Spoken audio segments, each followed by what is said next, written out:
ছোট্ট একটি দোকানে কেন এত ভিড়? কি আছে এখানে? শহরে এত দোকানপাট থাকতো, সবাই এখানে কেন আসে?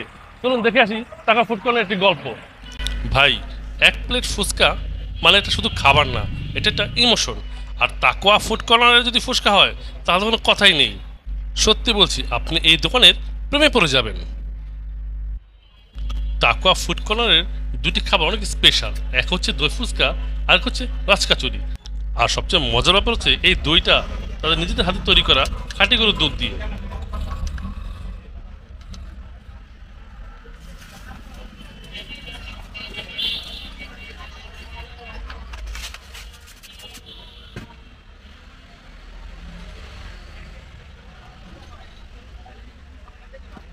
তাকোয়া ফুড কর্নারে যা যা পাওয়া যায়: দই ফুচকা 100 টাকা, চুরমুর 100 টাকা, ফুচকা 50 টাকা, চটপটি 50 টাকা, লাগা ফুচকা 50, আর বাটি ফুচকা 50। তো দেখতে পাচ্ছেন এই টাকা ফুড কর্নারে সবচেয়ে ফেমাস হচ্ছে রাজকাচুরি আর আপনি দই ফুচকাটা। তো দই ফুচকা খাই পর রাজকাচুরি খাবো, তাই না? জানি না বললে বিশ্বাস করবেন কিনা, বাংলাদেশের প্রথম এই টাকা ফুড কর্নারই দই ফুচকার নিয়ম চালু করে। তখন এত প্রচার প্রচারণা ছিল না বলেই এটা পাবলিশ হয় নাই, নাহলে অবশ্যই তার নামটাই প্রথম আসতো। আসলে স্বাদ অসাধারণ। আর দেখতেই পাচ্ছেন ফুচকার সাইজ তুলনামূলক একটু বড় ছিল। আর এটা এমন স্বাদ যেটা আপনার মুখে লেগেই থাকবে। আর হ্যাঁ, আমি গ্যারান্টি দিয়ে বলতে পারি আপনি এর চেয়ে বেটার স্বাদ বাংলাদেশের কোথাও পাবেন না। তো একবার ট্রাই করে দেখুন টাকা ফুড কর্নারে। এটাই লাস্ট। সত্যি আমি দই ফুচকা এতটা পছন্দ করি না, কিন্তু বিশ্বাস করবেন না, এখানে আসার পর এত ভালো লাগলো যে বলার বাইরে। এটা রিভিউ দিচ্ছি না, বাস্তব কথা বলছি।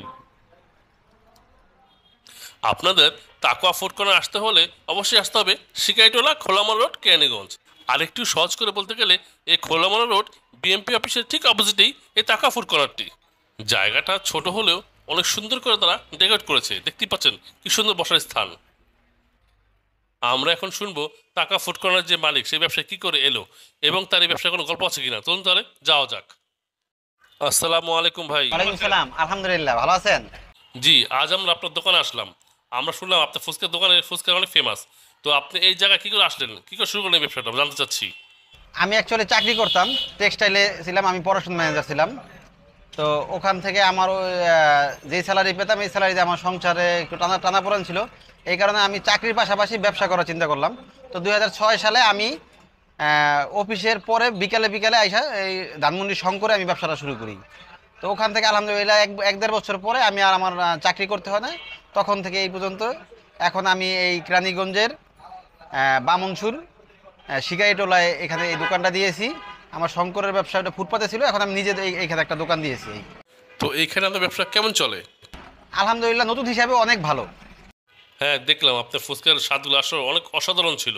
যাক, আপনার জন্য শুভকামনা রইলো আর দোয়া রইলো। দোয়া করবেন। জি। ফুচকার রাজার যেন মনে হচ্ছে রাজকাচুরি, কচকচে মচমচে ফুচকা, আর ভিতরে যেন স্বাদের রাজত্ব।